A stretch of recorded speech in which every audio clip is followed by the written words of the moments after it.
This is not to bore you with my family history, even though I am partial to some of them, and many of them were household names, but to give you a sense of the hardships these people endured so that I could be here. I'm sure it was the same for all the congregations in the States and everywhere in the early days. I never took the time to read my mother's yearbooks until the past couple of years. These men were more than pastors. They were horsemen, mechanics, skilled at woodcraft for survival, able to grow food and raise livestock, and much more. The distances mentioned are notable, as any travel would have involved considerable time. I know the country they worked and traveled in.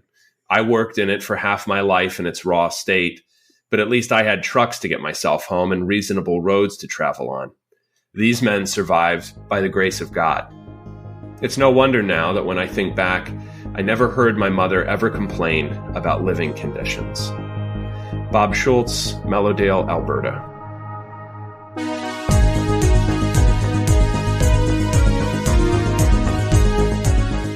Welcome, everyone. You are listening to A Word Fitly Spoken. I'm Willie Grills here with Zelwyn, Heide, Adam Koontz, and David Appold. And today we're going to talk to you about pioneer pastors. Well, gentlemen, how are you? Adam? Doing great. How are you? Doing good. Just sitting here. How's the weather down in Fort Wayne today? It is pioneer-like. It's very windy and very cold. So Zelwyn would be more at home here than I am today. How about you, David? How are things in the great city of Paducah? Well, we're thawing out, and yesterday we just got really hit hard. We had some freezing rain and a little bit of sleet after that, and so I think everything's closed today. Maybe we'll get back online this weekend. Maybe. Well, we'll see. We got the same ice storm that you did first, but I don't think. I think just north of us got hit hard. We were just blessed here, made it up to the office relatively easily. So we'll see if all today's scheduled activities will go on as planned. We'll find out. Yeah, I mean, I drove in no problem, but as I was driving in, everything else was closed, even though there is no more ice. Here's the idea. Here's the trick that nobody here seems to have discovered in winter weather. Everybody is like, "Hey, why don't you buy a 4-wheel drive truck like I do, like an Arkansan should?" And my reply is, I drive a 20-year-old Buick sedan 4-door, and there is no better vehicle for inclement weather. Few know this. So, pro tip from the Word Fitly Spoken crew. Drive a boat is what you're saying. Drive a boat. Just the sheer weight will keep you on the sheer road. Weight and the distribution. It's very, very wide. So, Zelwyn, how about you? How are things in Siberia? Things warmed up a little bit. I think the weather today is somewhere more around the lines of just a little bit below freezing. I want to say maybe like 5 to 10, somewhere in there. And it actually warmed up to above zero. So there is hope in the midst of everything. For the folks at home, Zelwyn is recording this shirtless and in flip-flops. AC blasting. He has very good Wi-Fi from his wallow right now. I've been hibernating for a while, and you guys woke me up. So, well, speaking of inhospitable places, today we want to talk about pioneer pastors. We got a really specific example to look at. It's going to be a really good discussion, a really good show, very important for us, both for pastors and for laymen to hear, simply because it's going to help explain how we got here, the grit that men had who went out and did the work that needed to be done. So part of our history that's sometimes forgotten, simply because we've got these historical blinders, right, guys? We go from, say, 1517 to 1580. Well, let me start over. 80-33, 1517, 1580, 1847, and then roughly 1950, and then ending at Simonex, the last and great victory. This is how our history is recorded. But there is so much more going on here, especially as you go back to these primary sources, very, very much inspirational kind of stuff here. So looking forward to that. So Adam, you want to start us here? Let's tell us a little bit about why it's important to discuss it. It's important because it is the history that most of our congregations at one time or another actually lived. So they may or may not have had, knowledge or understanding of a lot of the things that we've talked about on the podcast. I think, for example, we have several episodes about the breakup of the Synodical Conference, but my father-in-law, who was raised in the Wisconsin Synod, when he moved to a different county where there was no Wisconsin Synod Church, just went to the Missouri Synod Church in the early 1970s because he thought they were still the same thing. So this is the life and that people have actually lived. And there's a listener named Bob Schultz, whom we quoted in the intro, who has sent me just free of charge and out of the goodness of his heart, tons of information in connection originally with Pastor Ray Winkle and his work among the pioneers in Alberta, but also about the congregation in Mellowdale, Alberta, that Bob and many of his ancestors came from. So that, and I just can make one quick point? I believe that pioneer is a word that we need to get back into our vocabulary and use as often as we can. And I don't say that just because we've got the Brigham Young episodes coming up either, but pioneer is just such a powerful and evocative word that we need to just hide in our hearts and minds. Sorry about that. Go ahead. Yeah, no, that's exactly right, because this is something that at any given time, if you go back and you listen to the Tennessee Synod episodes, the frontier is moving at any given time. And we think of that in terms of settlement, but that's also true for the church, maybe in connection with the first, European settlement in a given place, but it could be applied also to, I think about John Benkin, who grew up in Texas when it was still sort of the frontier, is one of the pioneer pastors of the Missouri Synod in Houston, which didn't originally have the same kind of German settlement that San Antonio did. So this is a dynamic that's always ongoing. And I think for a lot of us, rather than thinking in the present day about, what's falling down or what's falling apart, which there's always plenty to think about, could begin to think about, okay, well, what could be built? What could be built new in the way that the pioneers had to? Right. And I don't think that even after, let's say, statehood comes in the United States, that the pioneer conditions just disappear. I mean, I'm thinking of especially with North Dakota and stuff like that. A lot of the things that we're going to talk about was true well after 1889, when North Dakota became a state. So this was just a way of life in a part of the world that was, we were settling it new. And it was a very difficult thing and a very godly thing too. Yeah. Right. Yeah. Yeah. And if you take a place like North Dakota or Alberta in Canada, British Columbia, large parts of the West Coast, those were frontier conditions a little more than 100 years ago. So this really isn't that long ago. This is maybe your great grandparents, depending on what part of the continent they were in. And so, there are photos of these things, some of which we'll probably be using in connection with this episode. And you can see the conditions they lived in and how Spartan they were. Hey, perhaps a call to go back. Who knows what we're going to be dealing with in the future, what we're going to be. It's kind of like a new seminarian, or not a new seminarian, excuse me, a fourth-year seminarian. He's looking forward to call night, and they all have this ideal parish they would like to go to. But almost universally, nobody wants to go to a certain parish. And I won't name the one that they use as an example because Zelwyn will rage out, and he should. But they always used an example of a certain parish in a certain Dakota. That's the one you don't want to go to. Right. And I remember what Zelwyn said, and it was very powerful and evocative when he said, yeah, and if you all hadn't talked about that parish that way, it might still exist today. So Zelwyn, the Zelwyn Book of Maxims, that's going right in the first entry there. But aphorisms. We have whether implicitly or explicitly, depending on who the teacher was, fed into people's minds that you really don't want to do this, that it would be a bad thing, that you want the comfy suburban parish, that you want to be within 3 mile radius of a Chipotle, that you want to be, near X, Y, or Z, that is the ideal call. The ideal call is setting 3, a 3-day VBS, and a fully funded Concordia plan, rather than where God actually sends you. And so, People find themselves despondent when they're not close enough to a Culver's or something like that, and then it's a stark contrast to these men and how they understood their calling to the prairie.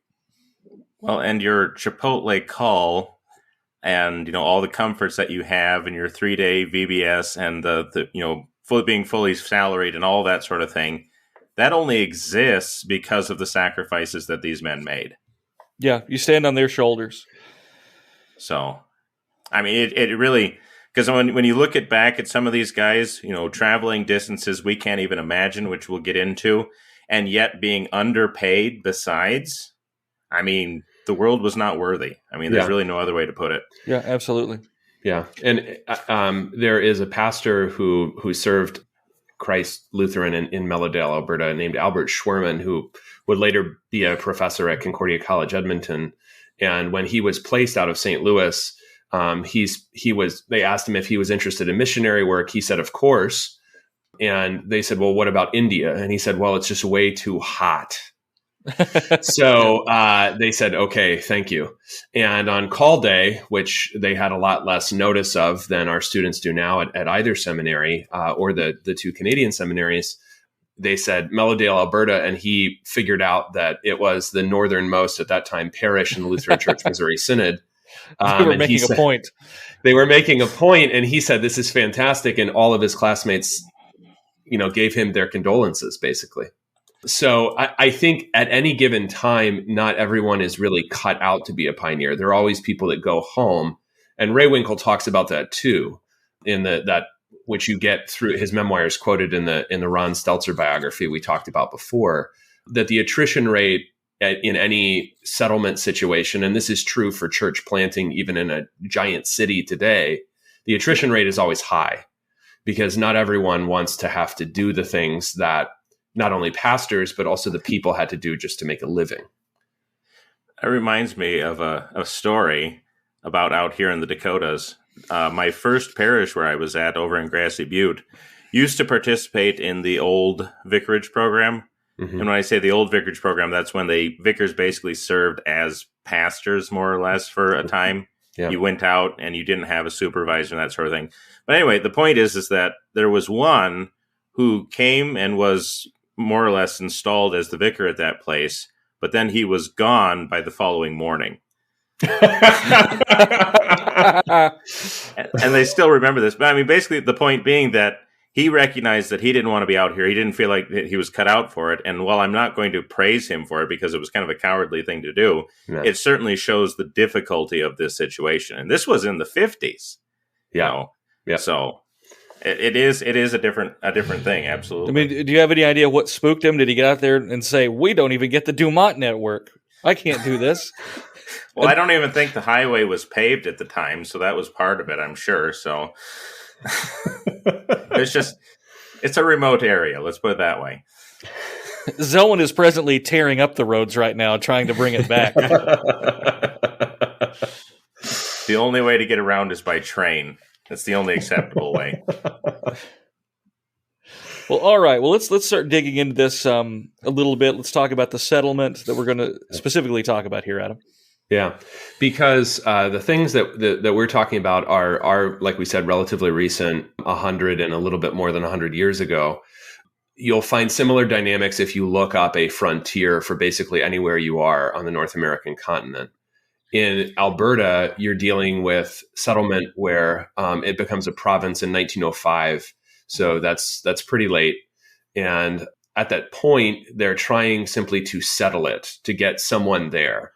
So the recruitment by 1905 is largely from Germans who are not in Germany anymore. Those folks have, by and large, already emigrated, and generally to the United States.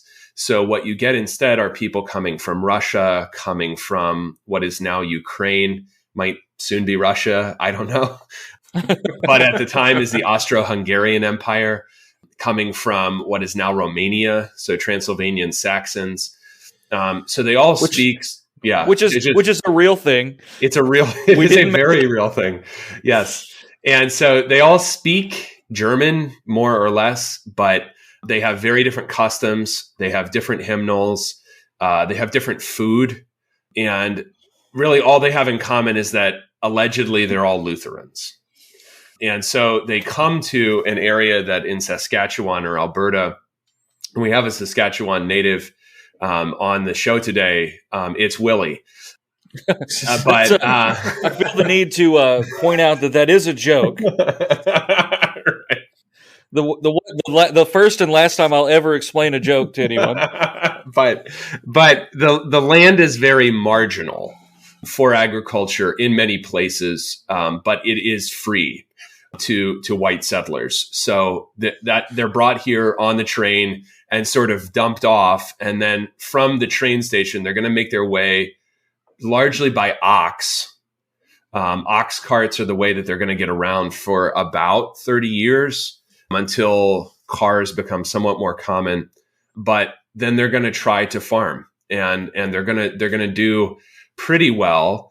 And they will themselves, partly because communication is, sort of available. They're going to make calls back to eastern cities, or at least east of them, largely to St. Paul. So what is then called the Minnesota-Dakota district of the LCMS is going to be sort of the hub there in St. Paul, Minnesota, for sending out somebody. Please give us somebody.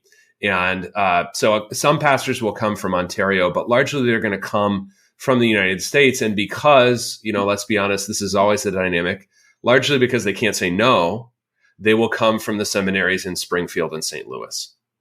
Well, and roughly about the same time period too. I mean, Minnesota was the hub of North Dakota. I mean, that's where the pastors came from. That's where they were traveling from, often by train to get there initially, but then sometimes by horse or car, right, whatever it may be. But I mean, you have Pfotenhauer, for example, later president of the Synod, acting as a missionary out here in central North Dakota. Yeah. I mean, he was one of the ones instrumental in, actually establishing the congregation I serve, one of the congregations I serve now. Yeah. So, I mean, that idea that Minnesota, at least for that part of the world and for that part of Canada, kind of did become one of the central missionary hubs. Yep. Although, like I said, and we're looking at these because these are what we're familiar with, but I mean, you could take this and apply it pretty much anywhere. You're going to have pastors coming from some more established place where they actually have a bunch of, pastors and stuff like that, coming into these areas with hardly anyone around, and often traveling great distances to do so. And it's important to note, it's just the way it is, that a large chunk of wherever we ended up, whichever newly established area or, area being tamed, we'll say, we tended to follow where the immigrant patterns were. Mm-hmm. But that doesn't mean that we're excluding evangelism of other groups or anything, as we've sort of debunked that in previous episodes. But that is the general pattern, that wherever these immigrants landed, we would send a guy. They would request, we would send, and he would go out. Right. And we were able to establish a presence relatively quickly because of that. I won't say easily just and you have a base already. Yeah. Everything else is going to be extraordinarily difficult. Mm-hmm. But, that's naturally the way it went, and it worked well for us. Now maybe we don't really have that anymore as far as that goes, as far as a built-in Lutheran or quasi-Lutheran base. But let's not pretend that these guys didn't have a lot of catechetical work to do once they got there. I think people kind of get it wrong. They think, they showed up and everybody is some kind of Quia subscribing Missouri Synod Lutheran just ready to be transferred onto our new roles or something like that. Yeah, because you'll see people shift back and forth depending on the availability of pastors. So if the Missouri Synod guy goes back to the United States, for example, goes back to Illinois where he's from, and a German-speaking Reform minister comes in, well, they're eventually, many of them are going to go to church there. Or the kids speak English, but the German Lutherans don't. So then the kids drift away to a Methodist or a Presbyterian church. So those dynamics are always there. It's not like they had it easy, and they definitely had it harder in trying to get around the earth. Absolutely. Well, hey, we've got to take our first break. We'll be right back with more Word Fitly Spoken right after this.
back, everyone. You are listening to A Word Fitly Spoken. I'm Willie Grills here with Zelwyn, Heide, Adam Koontz, and David Appold. We're talking about pioneer pastors, specifically in northern Canada. Well, fun introduction there in the first segment. And a question a lot of people might have is, okay, you're out there, you're on a horse, you're going to travel large distances. How did they survive? Where did you cash your paycheck? How were you paid? How did these guys make it? Adam? Yeah, the paycheck thing is a great place to start because often they just didn't have one, right? Right. They're not really involved. Their people are not involved really with cash very much. So even into the 1920s, 1930s, if the men need cash seasonally, especially during the summer, they might go to maybe a city and make some money that way, do some work in maybe in Edmonton or a Calgary. But generally, cash is not part of daily life. And that is something that, when J.P. Kaler talks about his father in Frontier, Wisconsin, it's very similar. So what's happening is that the pastors are sharing the life that their people lead. So they are doing a little farming. They probably have a cow. They probably have chickens, like their people. They're definitely hunting and fishing like their people do. And that's going to continue into the present day for a lot of guys. That's part of the appeal for some, right? So in some of the reminiscences of the pioneer laity, they'll say, I remember when the first time that Pastor so-and-so who grew up in Ohio first went moose hunting, so this is just what they do. And that's the way it always was, even when cash was pretty short.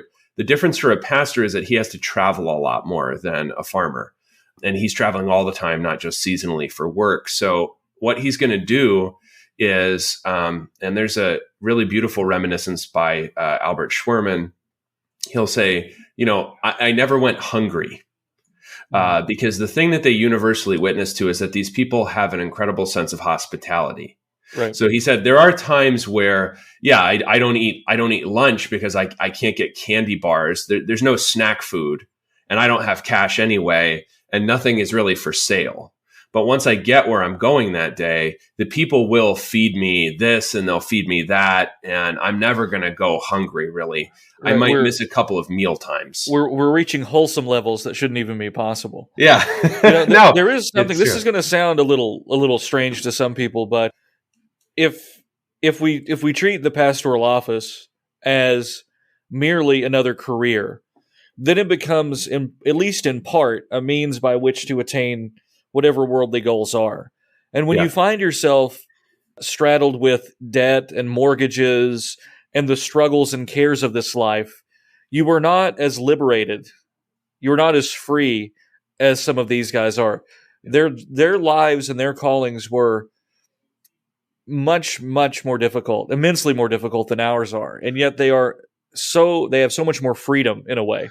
Yeah. Because they are living purely in light of the gospel, and everything they receive is the gospel, is out of Christian charity and kindness. And it's a free way to live. Yeah, that's so good, because the guy is not going to graduate seminary, for example, with debt. That's just not really a function. That's not the way that our education system worked at the time. So he's not going to have debt. Now, he's not really going to have anything. Right. But therefore, he's, like you say, he's very free, and he's going to live off really gifts. I mean, this is a commonality in a lot of the guys that we've talked about on this podcast. Also, Bertold von Schenk, who has a very entertaining memoir, did an extended vicarage in Montana when he was in seminary at St. Louis. And he's sleeping in barns. I mean, so on a physical level, the comforts are many fewer. And, Schwerin will talk about things. And we know from the Ray Winkle episode that, he fell on barbed wire, and that's how he met his wife. So physically, their lives are very difficult. Schwerin talks about, I fell in this icy stream, and then my horse, who was already spooked, ran away from me further down the icy stream. So I'm knee deep, and I spend most of the rest of the day chasing this horse. When I finally get him, because I kind of corral him into a clump of trees that he can't go anywhere, then I saddle him, and my pants are soaked, but I have to ride another 8 miles. So my pants were dry by the time I got to the house that I was aiming for that day. So physically, That's just a lot more difficult than basically anyone's life who's listening to this. But he doesn't, there is a way of living in the present and overcoming those difficulties because he isn't saddled, like you said, with these other cares, nor his people really. They are living in a way much more moment to moment than we do. David, you're a resident Canadian, and you're being awfully quiet over there. Are you feeling the guilt of not going up to northern Canada and living the dream? Well, in the first segment, you were talking about how they got pastors out there, and even in the 1980s. So my father was sent to Saskatchewan in, I think, 1982. I think it was 83 or 84 when he graduated from the St. Louis Seminary. And I have no remembrance of Saskatchewan, but we went from Saskatchewan. I think he went to Calgary. These things are all prior to my own memory. And then we ended up in Michigan. So it's just interesting to hear these things and to think about, well, a little bit about the pioneering spirit that you were referencing in the first segment, and to what extent that can be recovered apart from pioneer conditions. Adam just mentioned Von Schenk, and he was assigned out of seminary to an inner city St. Louis parish, but it was the same kind of mentality about, right. Nobody wants to go there in North Dakota, but also nobody wants to go to this place in the middle of St. Louis. And it does require a pioneering spirit. And I think Von Schenk, regardless of what you think of him, he fits that bill, right? Yeah, right. And right, so he went there. And so I'm just listening to what you're saying here and thinking, how do you recover that spirit without, the conditions of riding a horse 8 miles while your pants dry out? I mean, I had to drive 30 minutes the other day, and I was worried because I was low on gas and there wasn't an exit for 3 or 4 more miles. So, I mean, it's just not the same. But so how did you let your tank get that low anyway? That's a question for another episode. But well, if you know me, Willie, we did a whole episode on being prepared. Yeah. And I didn't take it to heart. I haven't stored these things up in my heart. Yeah, he does have a garden. He just doesn't fill up his gas tank. Yeah. I repent. Well, I repent.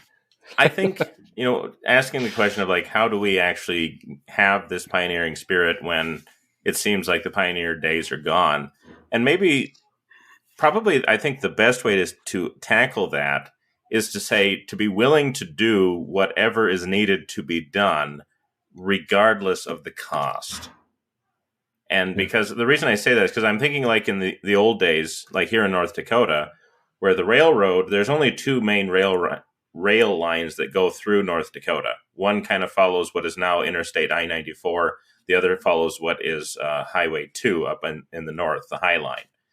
But so you could go relatively quickly, east and west in North Dakota, but then you had to go up on what were often dirt roads and very poorly maintained to be able to get to where you're going. And yet these pastors did it because they understood that it needed to be done.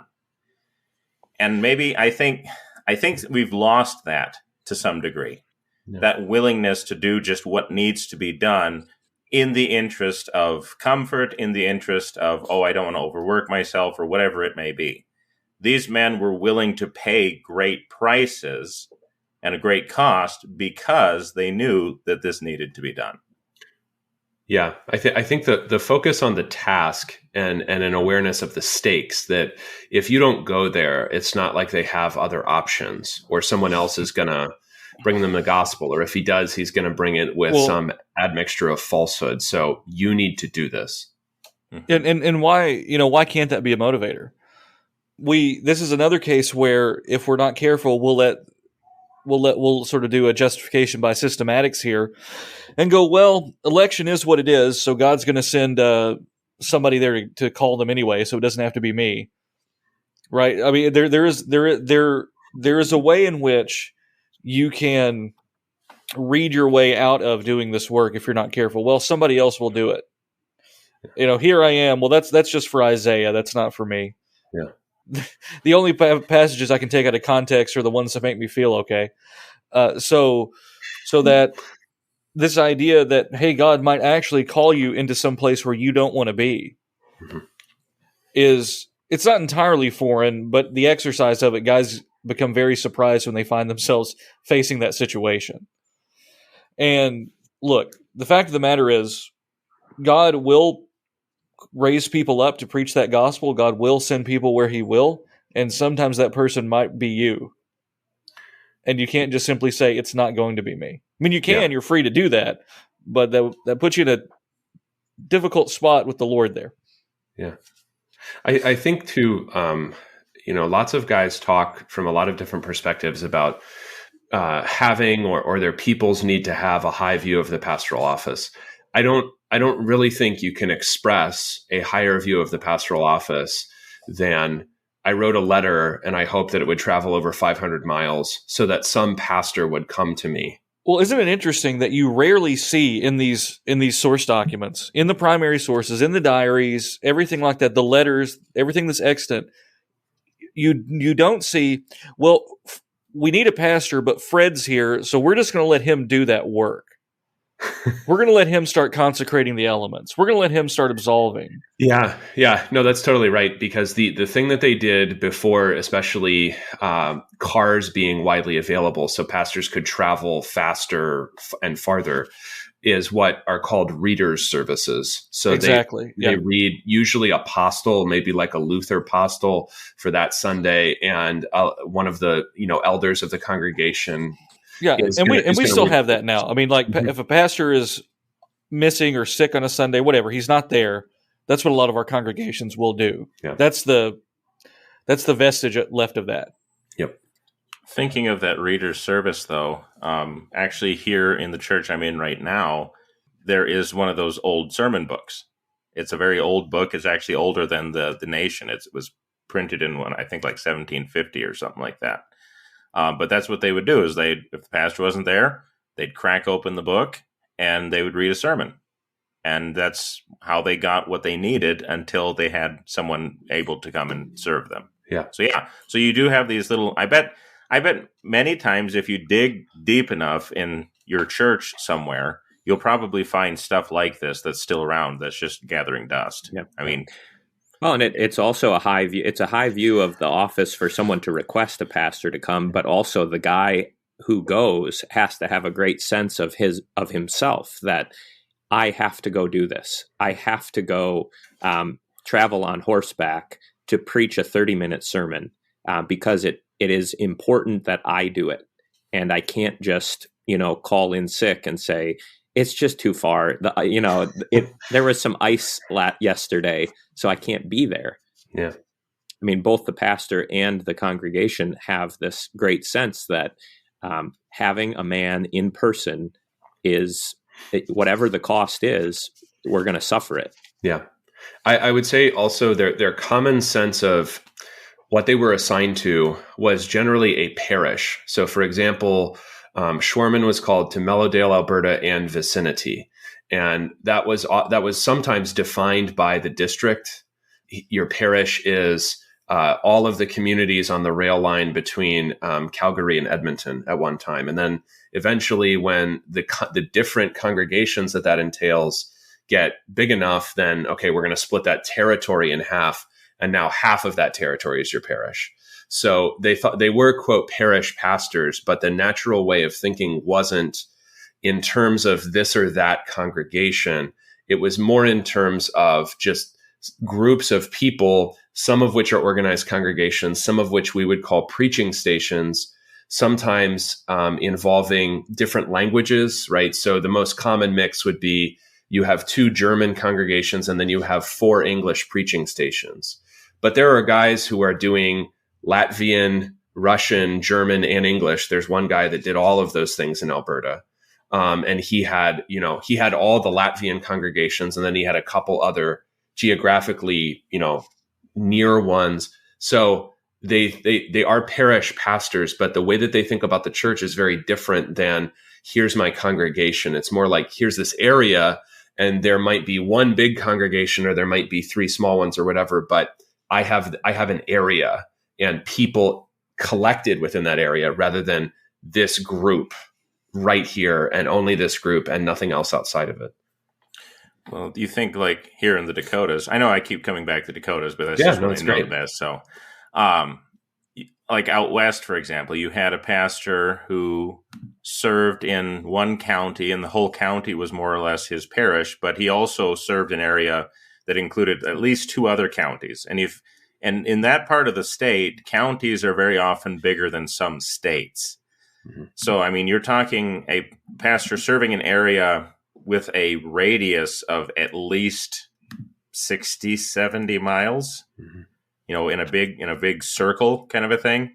And to help deal with the sheer size of some of that, he actually organized a congregation. He'd plant a church over here.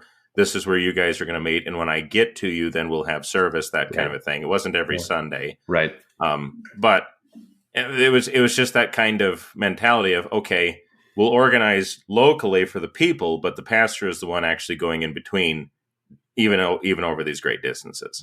So a pastor is going to be out in the prairie without purse or script. All right, he's not being paid. He's just going out there doing his thing.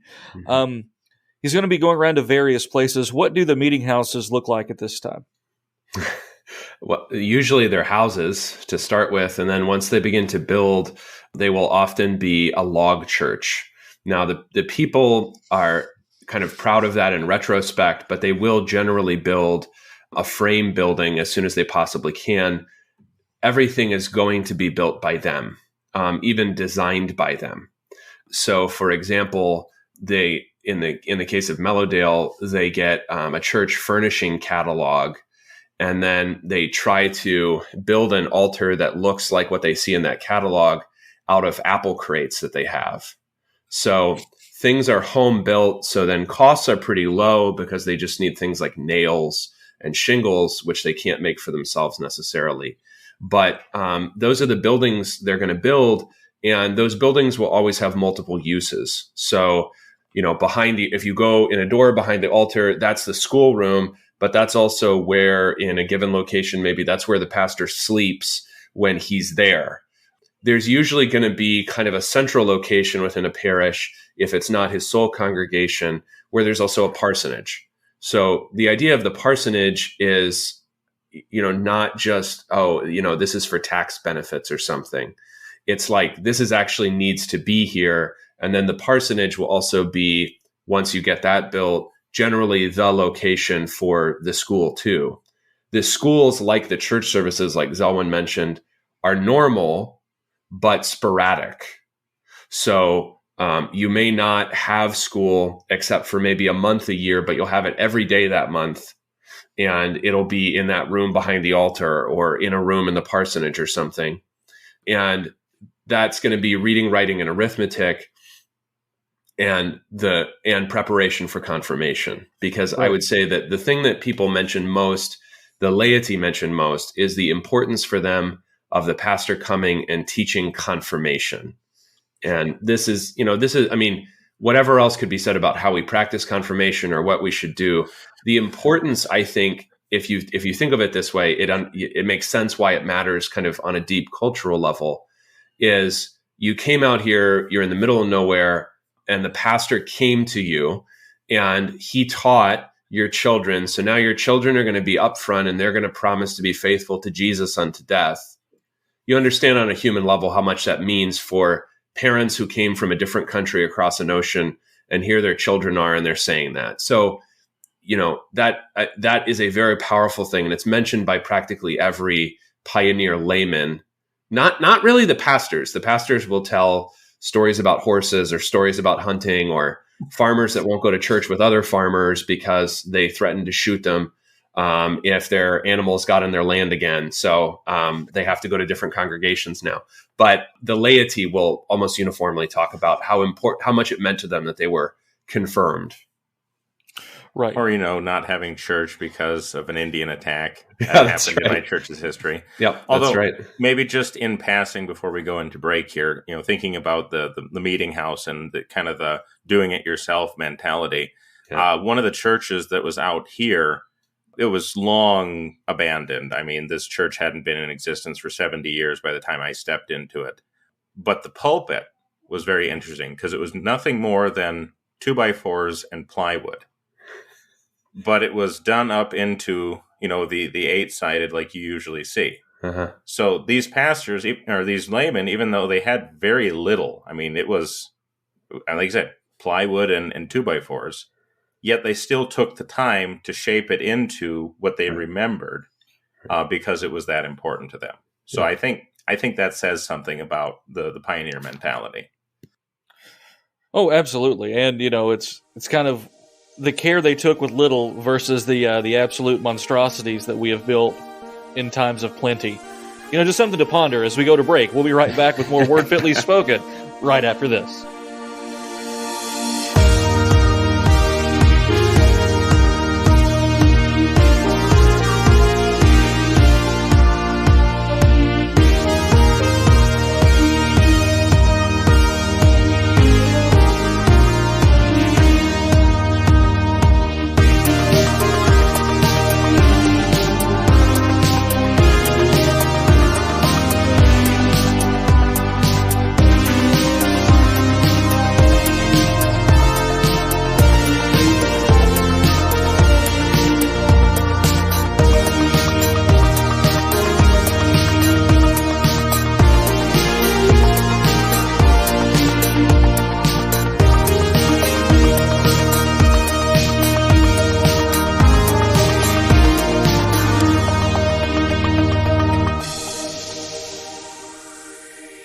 Welcome back, everyone. You are listening to A Word Fitly Spoken. Willie Grills, Zelwyn, Heide, Adam Koontz, and David Appold here talking about pioneer pastors.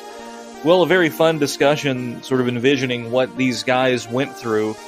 We got a little bit of a picture of how the church buildings would look, and so now let's talk a little bit about what the service would look like. Now, I'm sure that they all dragged out giant pipe organs and all of the other bells and whistles that we like to roll out. Not sure how the oxen felt about that, but I'm sure that's exactly how it was.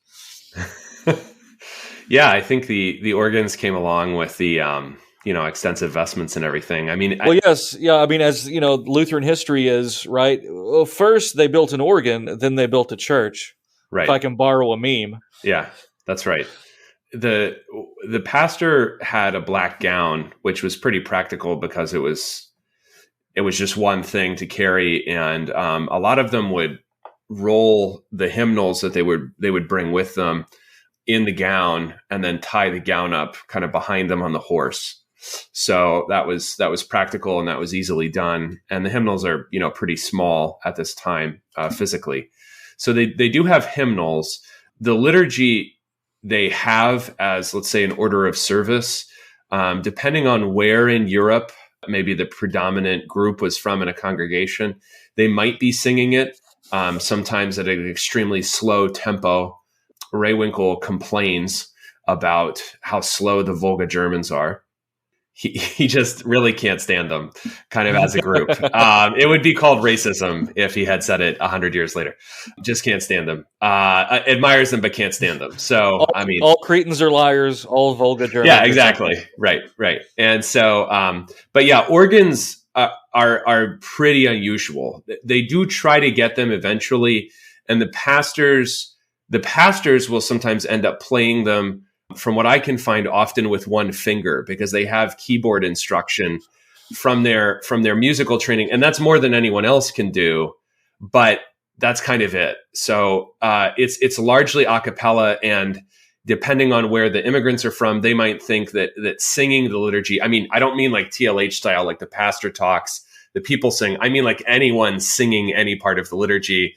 They say that's too Catholic. I mean, that they do say that. And so they might not be doing that.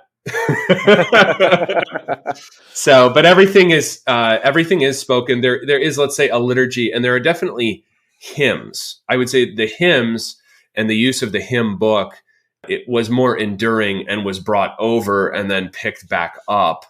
And you have to remember that while the Missouri Synod has a single German language hymnal, the immigrants are bringing their own hymnals, which many of them insist on using. So there's also some, at least certainly in Canada, some diversity of hymnals. Right. And to be clear, though, a lot of the hymn selections, there's going to be a lot of overlap there. Yep, that's right. And, people hear different hymnal and they get magic flute voice and they think that there's some great disunity here. But the continental Lutherans don't really see it the way we would. Right. There's more unity in those hymnals. It's a question of location and printing presses and different synods as much as anything. That's right. But there is a lot of overlap there. I mean, similar to say that it's fair to say there's a lot of overlap between Missouri Synod and Wisconsin Synod hymnals, for example. Yeah, that's a great way to think of it. Yep. Although, I mean, even the early Missouri Synod was casting around looking for a hymnal. I mean, we don't have an official synodical hymnal until when? I'm trying to remember the year. Well, right. But my point is we don't want to read back into this to say, oh, well, they were just picking whatever songs they wanted to based upon preference or something like that. Right. It's just is what it is. The Gesangbuch, I want to say, is the 1860s, if I remember correctly. So they certainly the guys coming from the seminaries or whatever, there is a hymnal. That's not necessarily what the people bring with them from various parts of the Austro-Hungarian Empire, but Willie's right. The set of hymns that people know is so much smaller than what we're dealing with today. And the tunes are so many fewer, even for the hymns that they do have. So I would say it's simpler. That also makes a cappella possible and not just completely. Right. I mean, Ray Winkle complains about the slowness and the emotional nature of the Volga Germans. He's not complaining that they have all of these stupid songs he doesn't know, you know, and he's never heard before. It's like, I know these songs and it shouldn't be sung this way. Right, exactly. Yeah, right. Well, all right. Well, that's a nice segue into what can we learn about them today? We've hinted at this all throughout the episode, but what, we do have prairie situations. Zelwyn is an example of that, probably our closest to that. Yeah. But communication travel is improved over what it was in this time. Yeah. However, there is still a lot that we can learn from these people, and a lot of it has to do with spirit, grit, and determination. So let's talk about that a bit.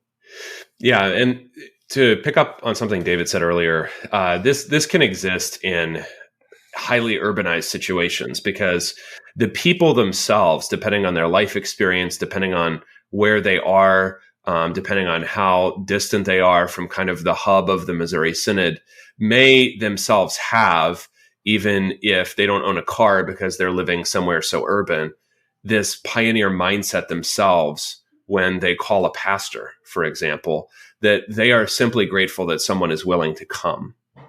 And whenever and wherever that happens, that really should be seen as an opportunity, right? No matter how precarious it is, or if it is very distant, very, sparsely populated, somewhere more like where Zelwyn is now or was in his first call, that mindset is similar because the people are going to simply be happy that you're there, right? In a way that a lot of us have had the luxury of, worrying about other things or caring about other things, worrying about, the relative Chipotle density or whatever, other metric you might have. And there is something admirable in the simplicity, I think, first of all, which is why they have the grit and determination that they do. The simplicity of the task. Let's have a church. Let's have a pastor. And from the pastor's perspective, I need to get to these people. Oh, I heard that these people, there's a new homestead 10 miles away. I need to get over there as soon as I can and see what's going on with that family. And this does imply kind of going back to a different way of looking at church planting too. Yeah. I mean, a little bit older, but still very recent history, we used to do this where you have an already established group of people who want to build a church. And so from there you build it. So you build around that core and then new members start coming in from that rather than just going out, knocking on doors, taking surveys, whatever, and trying to bring people in. And we have in very recent years kind of backed off of that for some reason, even though it is a very wise way to do it and a very smart way because you already have that core there and you're kind of ready to go immediately. And people who understand that importance, that's not a bad thing. And yet, what do we see so often? Kind of trying to go out and just sort of see what sticks. That's a fine model too. That's okay. Yeah. Or you go and plant a church where we already have 5 congregations, and that's not good. Yeah. So I don't think there's anything wrong with borrowing a little bit from what these pioneers did and say, hey, we've got a concentration of Lutherans here. Can we build a church here? It's far away from other churches, and this does happen as new communities are built, or even as many congregations as we have. There are plenty of places where you have people driving a great distance to find a solid church. Can we plant a church in the middle of those people and build something similar to that? Yeah. Yeah. None of it is really rocket science. But I think that the big difference is the mindset that they have, that simply the gospel has to go forth. And that might mean that there's going to be a congregation here, or there's going to be one there. But here's something I've thought of as sort of a missions model going forward is we need our entrepreneurial laymen to support the church in this way. And it's going to be controversial, but I'm going to say it anyway. Please donate money to support the church, but also consider you have a business, hiring a man who could also serve as pastor, not to the business, but actually hiring a man to work for you, who is then able to also do the work of a pastor at this plant, so that he does have a way to support himself, but it's also independent of the church plant. Why not try things like that? A little bit of I don't like the term worker priest, but we'll say a tent making kind of model. There are ways in which people of means can help in ways that might be more long term. So you can say, yes, I'm going to give a large gift up front to the church so that we can have a full-time pastor for 1 or 2 years. But are we to the point where maybe we need to even look at other models like that? And people might not want that. I understand the need to have a pastor. We're all full-time pastors here. Completely understand that. But there are perhaps ways in this bold new future that we're quickly marching into that the layman can support churches in modes in which maybe they haven't considered yet. Something that I've thought about, this is a little bit not quite related to what you're talking about, but just, thinking about how we can bring some of this into our situation again. Maybe one thing we need to do is actually start talking about these men again. We usually don't talk about where the church came from until we get to, the big anniversaries, like 100 years or 125 or 150 or whatever it may be. And those are important times to bring these things up. But, why not make the men who gave such sacrifices for the church, we have commemorations in the synod. Why not have local ones? Remember what these men did. Well, come on. We know the only obituaries that get printed in big synodical publications, Zelwyn. Why would we honor these humble men that time has forgotten? Only the Lord remembers them, Zelwyn. What does that matter? Well, because I think if we can get these men back, the memory of them back into the minds of the congregation, especially in these prairie, more rural situations where these men gave so much for the sake of that church. I think hold on. I think that would be helpful, because then I think it would actually inspire the people to lay hold of their own heritage once more. Well, and for this reason, it's because what do you always hear in a lot of churches? Well, back in whatever year we did this. Wasn't that amazing they did that? Or back in this, we had this going on or this going on. Wouldn't it be great if we could go back to those times? Hey, God puts you in the times that you are. And the work and the message is the same today. So that gospel that the pioneer pastor preached, he handed down to you. He preached to your ancestors, and it has been handed down to you. You're connected with them. And so don't merely use him as an excuse to look back and say, oh, wouldn't it be great to live in those days? Understand that you stand on the shoulders of these men, that we actually still live in the same end times, so we can get at it the way that they did. If they can do it, we can do it. And we can do it in a way that they would marvel at the opportunities that we have and the conveniences that we have. Could you imagine how much more Ray Winkle could have gotten done if he hadn't got stuck in fences, or if he had to ride a horse? He would probably slap us all around today if he were here. I think that's a good point to make, Willie, that it's not that we would be advocating necessarily getting rid of your organ so that you can readopt the old. I said necessarily. But the same mindset needs to be ours too, right? Which is looking to expand, looking to build something, even when we would look around and say, well, the conditions are very different. I don't have to settle the land. That's true, but we do have. I think you guys are right on. If you have their example before you of not just settling the land, but trying to have a pioneer mindset for the kingdom of God expanding, all of a sudden you're thinking more about what are the opportunities instead of just how do I keep the current congregation, all the different ministries that happen within the congregation. I got to keep them afloat. That can be incredibly, it's just a weight that sits on you versus, there's these exciting opportunities beyond the walls. Yeah, absolutely. And reaching out and going out, not simply appeasing folks that are already there, not just maintaining the peace or writing things out until the endowment fund has to be tapped into or something like that. But, going out, doing the work that needs to be done, not counting the cost. The only cost you count is the cost of not doing it and what that means. Let that sense of urgency, that sense of duty, that sense of kingdom building be there. And I know people don't like to hear that. But we've not said soul winning yet, but that's coming. But going out and doing the work while it is yet day, before the night comes when no man can work. That is what we're called to do. And I believe people will get behind that if we'll only go out and do it. Think of it this way too. I remember in one of the churches that I was serving for a vacancy, actually, one of the old preaching gowns was still in the closet. The old Geneva gown that everybody likes to rag on or whatever, because, it's not liturgical or whatever it may be. But this old preaching gown was all worn out. I mean, it was kind of threadbare. It was kind of ragged, which I think says something. That even though these men didn't have much, even though they, this is probably the only preaching gown that he had, and he probably preached in it for 50 years. But think about what he did in that gown. Are you really going to belittle it and say, it's not Lutheran or whatever it may be, when the man who wore it for so long did so much?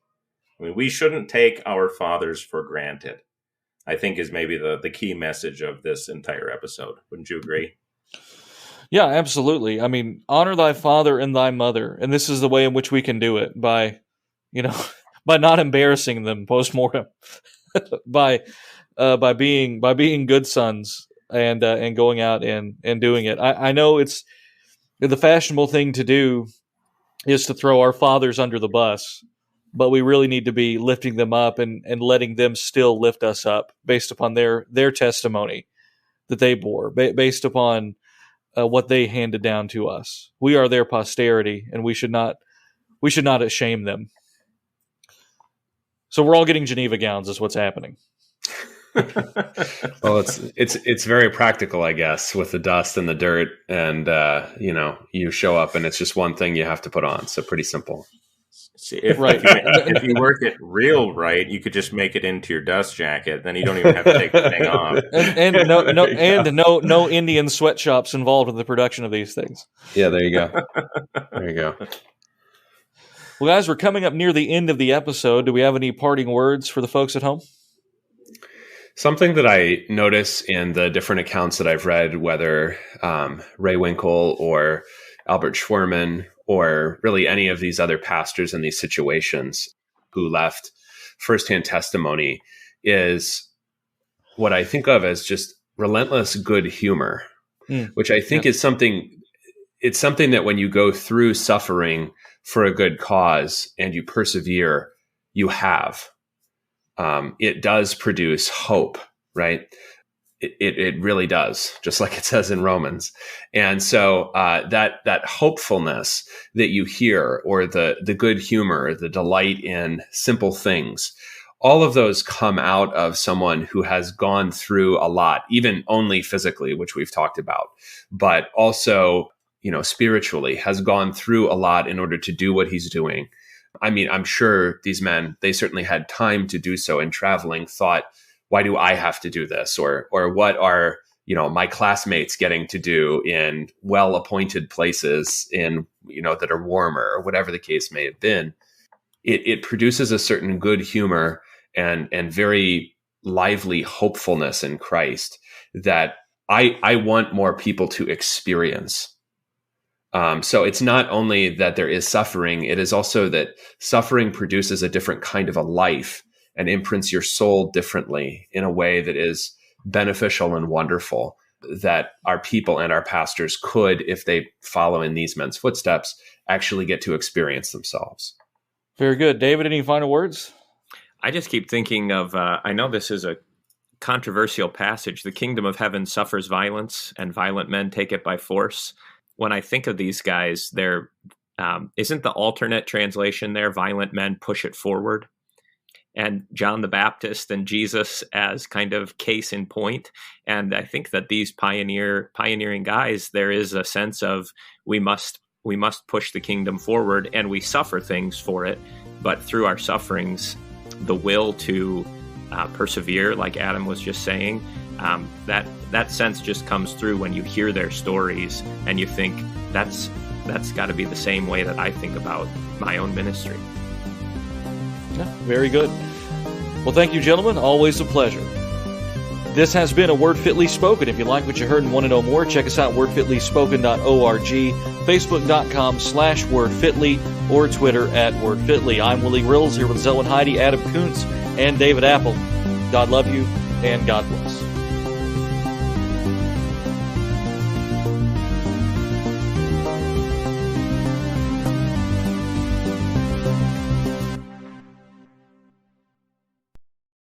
In closing, I'd like to mention the most important thing to us was to worship and hear over and over how our Lord Jesus Christ is our Savior. Every year we celebrated when he was born, how he lived on earth, how he was crucified, he died, he was buried, he arose on the third day, and finally, Jesus ascended alive into heaven. Now Esther and I wait for him to take us to be with him in heaven. We thank the Lord that we were members here at Christ Lutheran these past 65 years. We hope there will always be a church here. My mortal remains will be buried in a plot in our Christ Lutheran Church cemetery. Chris Gabbert, member, Christ Lutheran Church, Mellowdale, Alberta.